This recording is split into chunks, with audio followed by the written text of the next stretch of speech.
దాని ముందు నాకు తెలియదు పల్నాడు అంటే ఏంటి. ఆనెస్ట్లీ ఇండియా లెవెల్లో పల్నాడు గురించి ఏం తెలియదు ఎవరికి. అందరికి విజయవాడ, విశాఖపట్నం, తిరుపతి తెలుసు అంతే. పల్నాడు గురించి ఎవరికి తెలియదు. ఇప్పుడు పల్నాడు మొత్తం ఫేమస్ అయింది మొత్తం India wide. But for what? For bad reason, not for good reason. Good reason లో ఉంటే that is very good. But ఎందుకు? నరసరావుపేటలో ఇంత జరిగింది, మాచర్లలో ఇంత జరిగింది. అందరికీ తెలుసు మాచర్ల అంటే ఏంటి, నరసరావుపేట అంటే ఏంటి. దీని ముందు ఎవరికి no knowledge about Palnadu, Narasaraopet, Macherla. అది బాగానే ఉందా? బాగలేదు కదా. అట్లా ఉండాలా? లేదు కదా. సో ఇప్పుడు this is the last thing. ఇప్పుడు 4th నాడు మనకి కౌంటింగ్ జరుగుతుంది. ఇక్కడ Narasaraopet parliamentary constituency head quarter ఉంది. ఇక్కడే జరుగుతుంది కౌంటింగ్. దగ్గర మన టౌన్ బయటనే ఉంది కౌంటింగ్ వెన్యూ. ఇప్పుడు అందరూ చూస్తున్నారు. ఎలక్షన్ కమిషన్ కూడా నిన్న ఒక వీసీ చేసి ఆంధ్రప్రదేశ్ ది రివ్యూ చేయడం జరిగింది. అప్పుడు కూడా పల్నాడు డిస్ట్రిక్ట్ కి ఎంత టైం ఇచ్చారు, అంత టైం ఎవరికి ఇవ్వలేదు. ఇంత కాన్సన్ట్రేట్ చేశారు పల్నాడు డిస్ట్రిక్ట్ మీద. సో ఇప్పుడు అందరూ చూస్తున్నారు పల్నాడు అంటే ఏంటి, కౌంటింగ్ రోజు మళ్ళీ ఏదో జరుగుతుందా అట్లా అనుకుంటున్నారు. మళ్ళీ ఏదో జరిగితే పల్నాడు పోలీస్ పేరుది నాశనం అవుతుంది. పల్నాడు పోలీస్ మీద ఎవరికి నమ్మకం ఉండదు. So this is our last chance.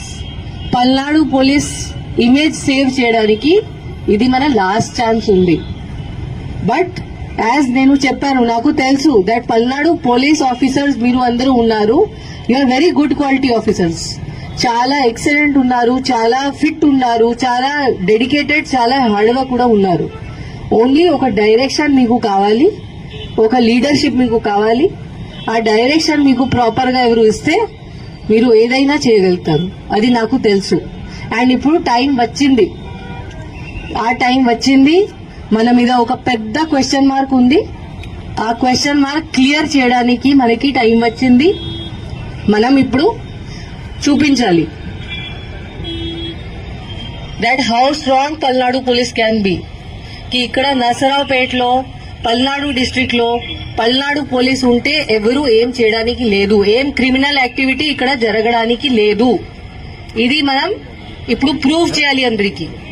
ఇక్కడ ఓన్లీ పీస్ఫుల్ ప్రాపర్ బిహేవియర్ జరుగుతుంది, అరాచకంగా ఇక్కడ జరగదు.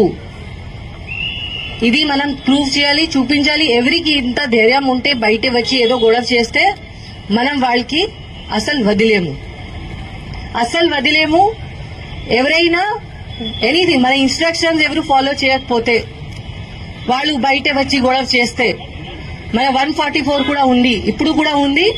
ఇప్పుడు పబ్లిక్ బెనిఫిట్ కోసం మనం ఇంత స్ట్రిక్ట్ గా ఇంప్లిమెంట్ చేయట్లేదు. బికాస్ దానివల్ల చాలా మంది innocent persons, small shop keepers ఉన్నారు, వాళ్ళకి చాలా నష్టం జరుగుతుంది. కాబట్టి మనం ఇప్పుడు రిలాక్స్ అయ్యాము. 1 జూన్ నుంచి మనం మళ్ళీ 144 సెక్షన్ ఇంప్లిమెంట్ గట్టిగా చేస్తాము. అప్పుడు ఎవరు బయట తిరిగితే ఆర్ ఎవరు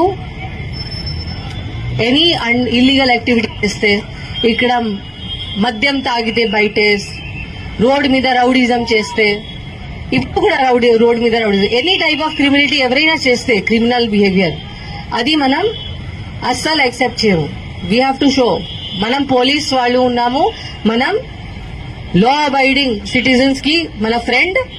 ఎవరు అనుకుంటున్నారు కి నేను ఏదైనా చేయవచ్చు, వాళ్ళకి మనం we will teach them a lesson. వాళ్ళకి చూపిస్తాము ఏముంది. ఇప్పుడు మన పోలీస్ డిపార్ట్మెంట్ ఇప్పుడు మనం అందరంకి ఏం